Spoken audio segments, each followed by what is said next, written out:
Hello everyone, and welcome to another episode of the Daily Gwei Refuel, where I recap the latest news in the Ethereum ecosystem. I'm your host, Anthony Sassano, and today's the 12th of July, 2023.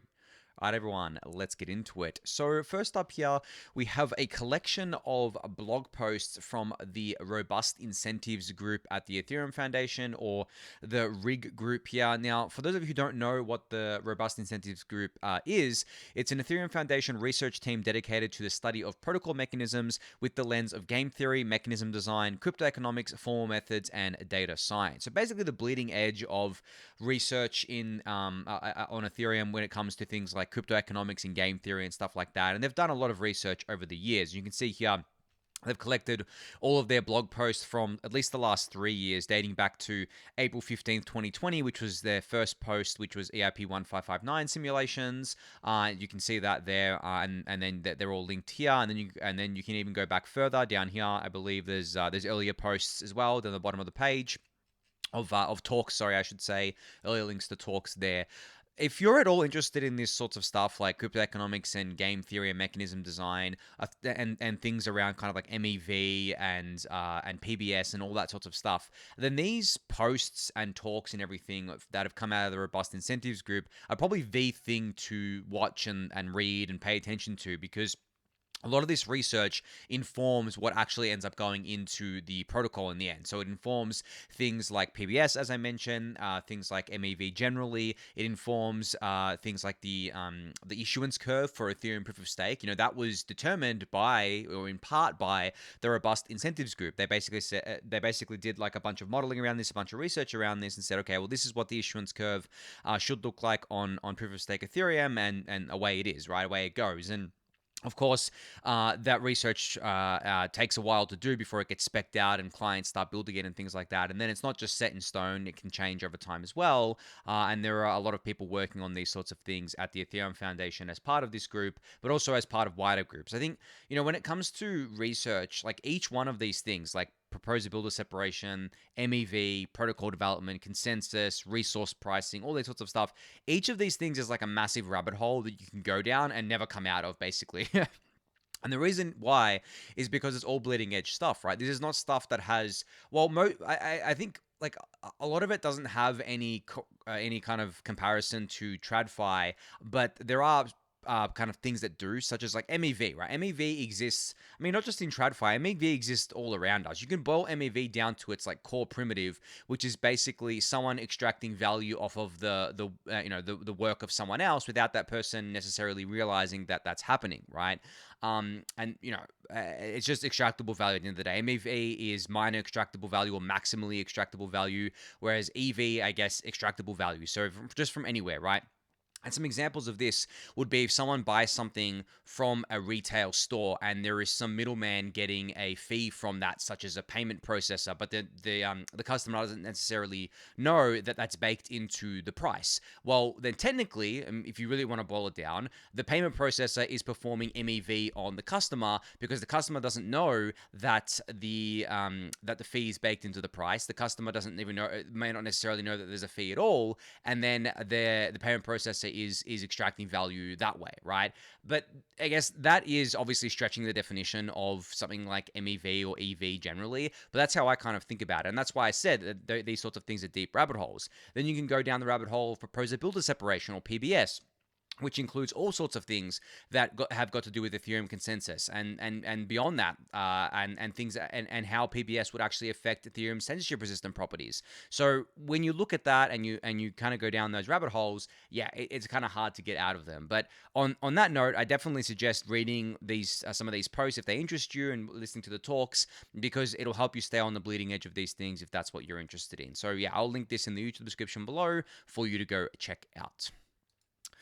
All right, so EIP 1153 has been long anticipated, and it is an EIP that needs to be implemented on the Ethereum network in order for Uniswap v4 to launch, because Uniswap takes massive advantage of this EIP. Now, as I said, this EIP has been around for a while.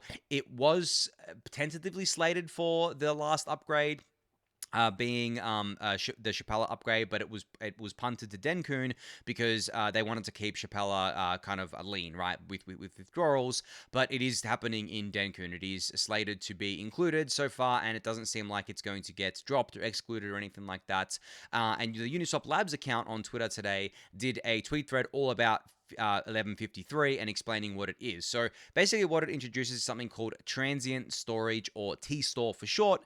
Instead of writing to storage and clearing it before the transaction is over, smart contracts will now be able to use transient storage, which is cheaper and enables some exciting use cases. So the TLDR, you get better gas, I guess, like efficiency here. It's cheaper overall to do these transactions, and it enables some exciting new use cases. A lot of them got to do with Uniswap v4 here. Now, I'm not going to read out the Twitter thread. It's not that long, so you can read it for yourself. I'll link it in the YouTube description below. But there's also a website dedicated to 1153 at EIP1153.com. You can check this out for yourself. You know, it's kind of funny whenever I see websites dedicated to different EIPs, because there's an EIP 4844 website as well, and there was one for EIP 1559. I think that if you're someone who submits an EIP and you really do think that it's going to add a lot of value to the Ethereum network, possibly the best thing you can do for getting people to rally around your EIP is setting up a website for it and breaking down exactly what the benefits of the EIP are, what maybe some of the trade-offs are, what value people are going to get out of them, what new use cases it could possibly enable, and why the Ethereum network as a whole needs this EIP or needs this upgrade, so to speak, in order to become a better network. And obviously, there's not that many people who write EIPs, and there's even fewer people who write EIPs that actually make it into the network. But it's all about making sure that your voice is heard, right? That's how the Ethereum governance process works at its core, is that you need to basically rally people around your upgrade. And in doing so, you can do that as like a no-name person, someone who no one's ever heard of before, or you can do that as like Vitalik, right? There are different levels to this, and obviously, if you're Vitalik, you could very easily get attention on something over on an EIP over some kind of like unknown person, but that doesn't stop it from going in. If it is a good idea, and if you are able to just rally a little bit of kind of excitement around it, then other people will take it the rest of the way. Like all you need to do is create an EIP and create an upgrade to the Ethereum protocol that people actually get excited about, and it actually makes sense to implement, and then get it on the radar of some people that have maybe more of a voice than you. Maybe, if, as I said, you don't have much of a voice, and then you can take it to the next level, because anyone can post on the ETH research forum, anyone can go into the different Discord channels where the core devs and researchers are and suggest these sorts of things. So it's not like you're EIP is going to get ignored. You just need to put in a little bit more effort just to get it noticed. But as I said, it probably doesn't apply to any of us, really. I think most people, if not everyone watching and listening to the refuel, including myself, is not going to ever write an EIP. But for us, I guess, as community members, the most important thing we can do is put our weight behind EIPs that are good for the Ethereum network. And that's why I'm bringing up 1153 here, because it is definitely good for the Ethereum network, not just for Uniswap, but all kinds of different applications on the network, and I'm looking forward to it going in as part of the Denkun upgrade alongside 4844 and a bunch of other EIPs. But you can read this thread for yourself. I'll link it in the YouTube description below. All right, Alluvial has announced their $12 million Series A round, co-led by Ethereum Ventures and Variant Fund here. So for those of you who don't know what Alluvial is, they're basically building an enterprise-grade liquid staking standard. Now, what does that mean exactly? Well, when it comes to enterprises and TradFi institutions staking their ETH, they can't just, I mean, I wish this was the case, but they can't just take the ETH that they have and shove it into any old staking protocol. They need to follow a regulatory guideline on this. And there's a lot of regulations on this, especially because it's obviously a custodial thing where essentially these TradFi institutions are holding ETH potentially on behalf of their customers in small or large amounts, and if they're going to be putting that ETH to work with staking, then they're going to need to do things like KYC and AML. They're going to need to make sure that that where they're putting their ETH has good custody practices, security practices, all that good stuff. They have to do their due diligence on these things, otherwise they face massive fines and possible jail time. Jail time is a stretch because this is a white collar crime, and white collar crime in America is not, rarely gets jail time, but fines and losing business and all that sorts of stuff. So where Alluvial slots in is basically they come along and they go to these different institutions in TradFi and they say, hey, we have this framework for you already. You don't have to do all the work yourself. Just stake with us, stake with Alluvial. Obviously, they'll take a cut, right? But Alluvial will do all the other work for you and make sure that you're fully compliant, make sure you've got the KYC AML done, and they may stake via Lido, they may stake via Rocket Pool, they may stake via Coinbase, they may stake on their own, right?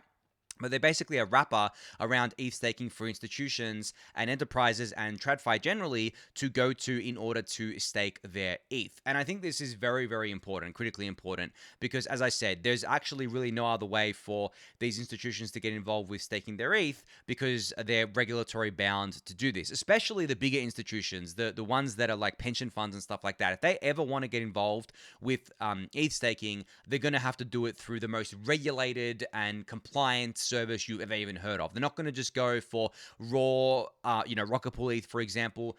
I mean, as much as I wish that they could, they're not going to do that. They're probably not even going to go for raw ST ETH from Lido because Lido doesn't do KYC AML either for that. Coinbase, you could probably go for raw Coinbase staked ETH, but at the end of the day, that's still something you have to do due diligence on that you'd rather just outsource to something else, and that's where Alluvial sits in here. So that's just an explanation of what Alluvial is and what I guess the value prop is. But congrats to them on this raise. It's a pretty big raise, especially in the market that we're in right now, where really, I mean, crypto venture has fallen off a cliff, and that's actually very healthy, as I've discussed before. You don't want to see massive deals still taking place in the market that we're in right now because it means that there's still too much money sloshing around, too much dumb money sloshing around. And I'm sure you guys have seen a lot of charts around the VC money falling off a cliff. Basically, I think it's down like 95+%. That is extremely healthy. I mean, it may seem like a bad thing, but what you have to look at is that that's from all-time high, right? You have to look at the fact that when the all-time high of these private raises was hit, it was really stupid. There was stupid amounts of money going into stupid protocols that made absolutely no sense, and that's why it's down so much. But if you take the base case as basically the bear market, essentially, and like the raises happening in the bear market, then you get to that nice and steady state, which is exactly what we're in right now. So you may have noticed that the deal announcements or like fundraising announcements have slowed down a bit with some big raises still happening. I remember probably the last big raise I can think of is Eigenlayers Series A, at least in the Ethereum ecosystem, and I participated in that round. I believe that the valuation was like, I think it was 500 million fully diluted or something like that. So obviously a huge valuation on a raise there, but there's not that many of those. There was a lot of those in the bull market. And usually VC raises lag by about 6 months. They lag the bear market by about 6 months, and they lag into the bull market by about 6 months as well. But I fully expect them to pick back up when demand comes back in. But yeah, I'm just glad to see that there is still capital out there for protocols like Alluvial to keep getting funding. So congrats to them once again on their raise. You can check this out for yourself. I'll link it in the YouTube description below. All right, so Flashbot has a community grants program called the FRP, in case you haven't heard of it. And in this post from Sarah here, the Sarah basically outlines the year in review for FRP, or Flashbot's research proposals, which is a grants program, as I mentioned. And if you're at all interested in MEV and Flashbots generally and all the stuff that they're working on, you can go check out this summary for yourself, or this year in review for yourself. I'll link it in the YouTube description below. But it covers the topics like private mempools, impact of front running, AMM design, auction design, PBS, credible commitments, and 7 other projects here. So yeah, I mean, you know what? This is actually really good sister reading if you're reading through the Robust Incentives Group post that I talked about earlier. If you want to go even beyond that, you can read all the stuff that all the research Flashbots has been funding, and this will keep you busy for quite a while. I mean, especially in a bear market where obviously the market's not doing much and you've probably got more time on your hands. This is the stuff that I would definitely be teaching myself and learning and reading up on more. So you can go check this out. I'll link it in the YouTube description below.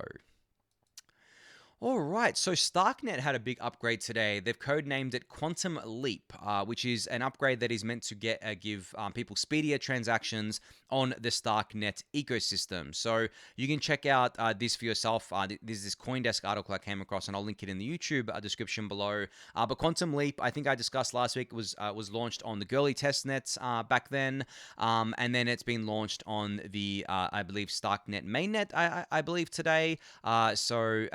Yeah, yeah, and as I said, this leads to speedier transactions. And I think from initial reports that I've seen, it actually has had an impact for end users, and end users are feeling this. And it feels like StarkNet lately has really been hitting its stride in terms of upgrades that are coming to the network, more buzz and activity around it. I am definitely seeing a lot more activity floating around there, but there is a tweet that I'm going to talk about at the end of today's refuel about that, about activity and, usage in crypto generally, just to take the other side of that. But yeah, congrats to the StarkWare team for putting this live. I think I've talked about StarkNet a lot before on the refuel and about how they are one of the only projects trying to do a non-EVM layer 2 or a non-EVM like equivalent or compatible layer 2, especially like a ZK rollup. And they're taking a radically different approach to what has been taken by other layer 2s out there. And because of that, their growth has been slower because obviously, one, they're building something completely new from scratch. Two, they have to get developers to build on it. There were things like the transpiler from Nethermind that would transpile code from Solidity to Cairo, but it's not an exact science, and there'd still probably be bugs, and you probably wouldn't want to trust the code that's been transpiled without getting it audited again. So all these sorts of things, they slow things down, right? They slow things down. But that's not going to be the case forever. And Starkware has been putting in a lot of effort and a lot of, resources behind getting developers onboarded, making sure that the StarkNet chain itself is speedy and reliable for people to build on, and getting integrated with popular things like Argent Wallet, for example.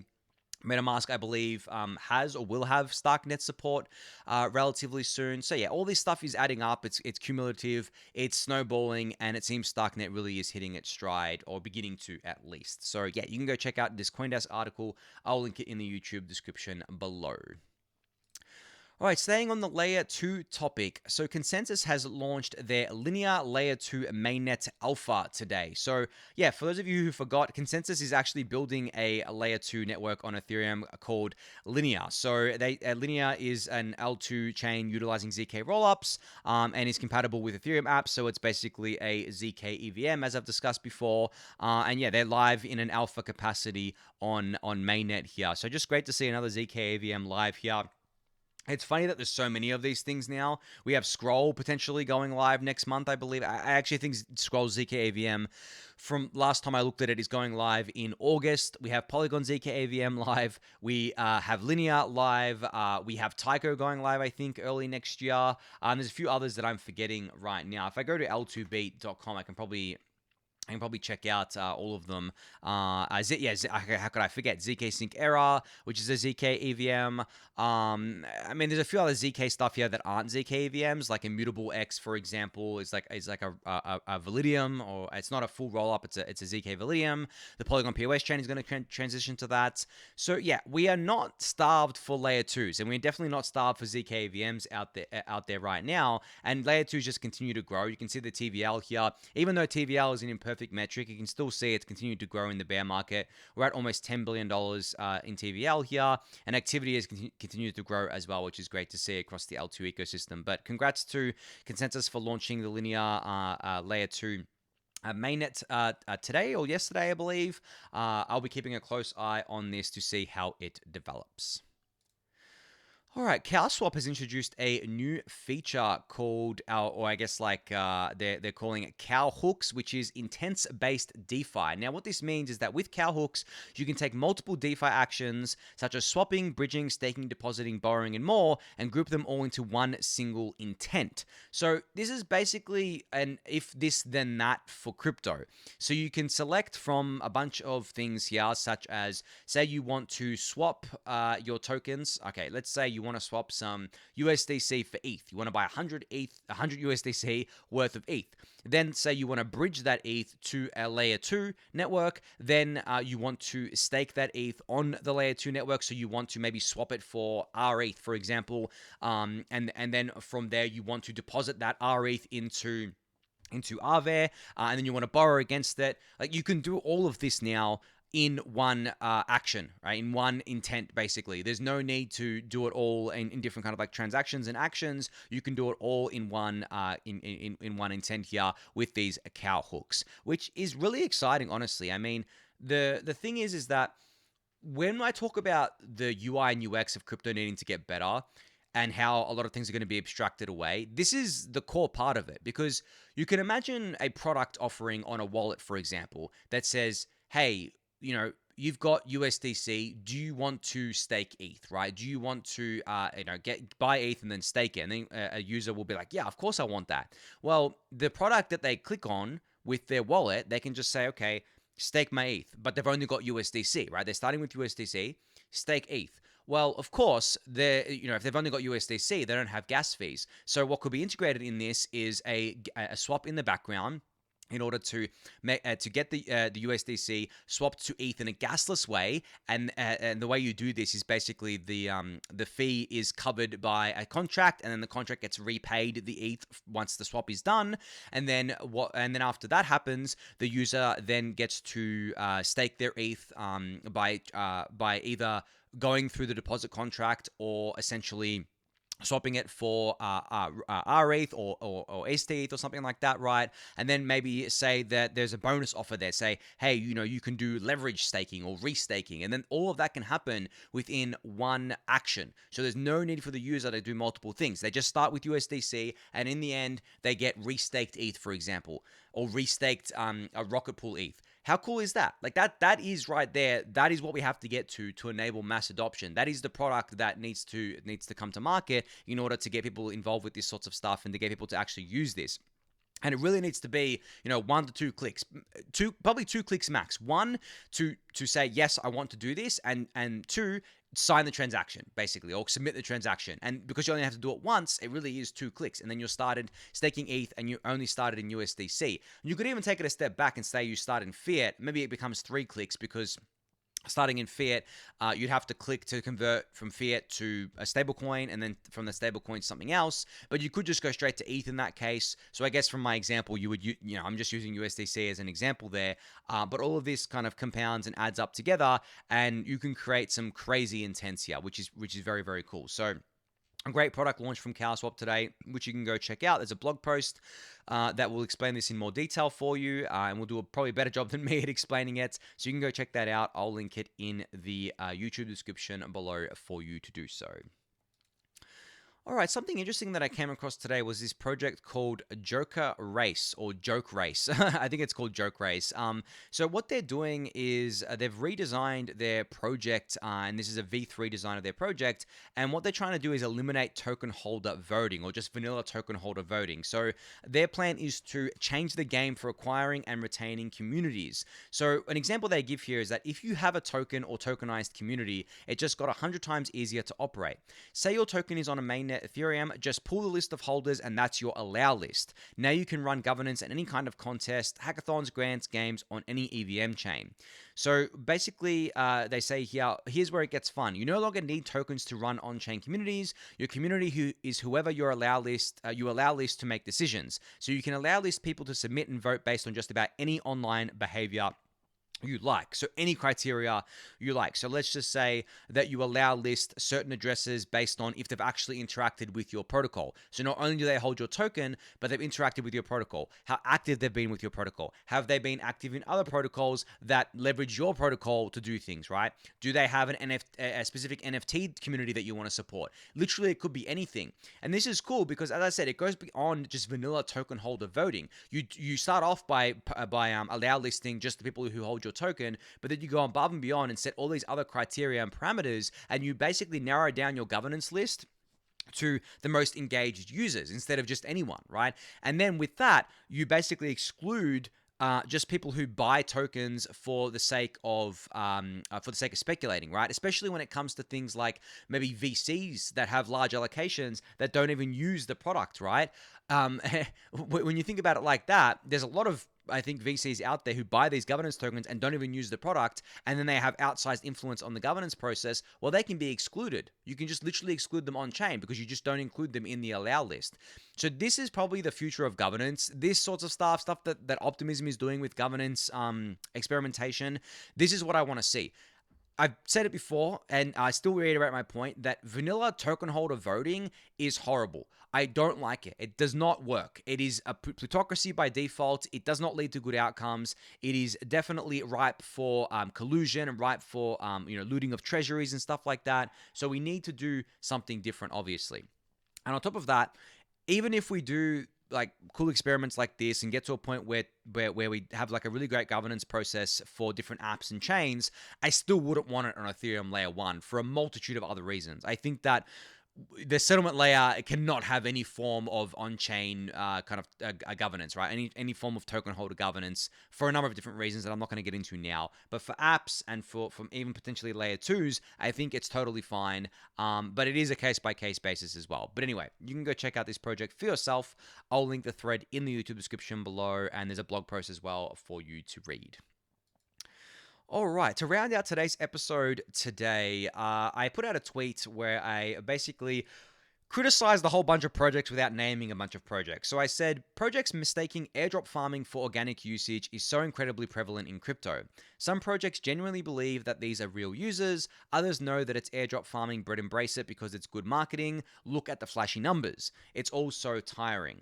So I'm not going to name the projects here, guys. I don't want to start any flame wars. I don't want to start any fights. I don't want to diss on any projects. But you can probably think of a few that do this off the top of your head. I mean, I've already got a ton in my head that do this. But the reason I put this tweet out is because I don't necessarily think it's a bad thing, even though it's tiring, because it is good marketing at the end of the day, right? Let's just say that you have something, it's an app or a chain or whatever, and like 90% of the activity is airdrop farming, right? But let's say you leverage that. Let's say you know it's airdrop farming. You know that these users are mercenaries, but they make the numbers look good. So what you can do is you can use those numbers in your marketing, and then slowly over time, if done right and if it works out, I mean, there's a bit of luck here involved too, you can convert the 90%, right? And you can basically change it from 90% to 80%, to 70%, to 60%, and keep bringing that lower and lower, where essentially those original farmers acted as your marketing funnel, your top of funnel, to get the real organic users in. And then really, at the end of the day, the airdrop farming and people just using it inorganically ended up being an organic driver of growth for whatever you're trying to promote in the end. So that's the positive case. The negative case is the obvious one, where it all just is airdrop farming. As soon as you drop your token, no one uses your project anymore, and 90% of your activity evaporates overnight. That has happened to some projects in the past. That will happen to more projects in the future. If you don't build any kind of missionary-driven community or any kind of organic community, and the only people using your protocol, like let's say 95+%, 99% or whatever, using your protocol are airdrop farmers, then you're not going to retain any sort of activity or growth, and you'll see it drop off a cliff straight away. And people will see that, and then it becomes those same metrics that you've been showing for months and months and months as growth of your project. It becomes a FUD vector. It becomes a vector for people to attack you, and they just say, well, you had 100 million TVL, let's just say, and now it's down to 10 million only a couple weeks later. Obviously, it was all airdrop farming, and then you get dunked on, and then obviously it leads to all these other negative kind of consequences here. So it is a true definition of a double-edged sword. If done right, it can lead to organic usage, and it can lead to a smooth transition once you do your token. If done wrong, it could potentially lead to your project dying a slow death over time, right? So yeah, but as I said, like, I'm sure you guys can think of some of the projects that I'm talking about here, but and it's not just a binary thing either. There can be a token dropped and then a promise of future airdrops, which I actually think is an underexplored area here. Optimism did it, I remember, but I think it's an unexplored area where essentially you do an airdrop and then you say, wait, there's more, right? And then you do more airdrops over time. You give away more tokens over time. Optimism's doing it with their retroactive public goods funding. And that way, you still keep the airdrop farmers, right? And then you have more time to convert the, percentage from heavy airdrop farmers to light on the airdrop farmers with organic usage. And this is just talking about airdrop farming pre-token. I'm not even talking about liquidity mining here, because, I mean, I think a lot of the same stuff applies to liquidity mining generally, but liquidity mining, when used right, is a really great protocol growth tool in my eyes, a really great app growth tool. But when used wrong, Well, there are a few charts out there that you can go and look at, and it doesn't look good, right? It looks pretty brutal. But anyway, just figured that was something worth mentioning to round out today's episode, but that's going to be it for today. So thank everyone for listening and watching. Be sure to subscribe to the channel if you haven't yet. Give it a thumbs up, subscribe to the newsletter, join the Discord channel, and I'll catch you all tomorrow. Thanks, everyone.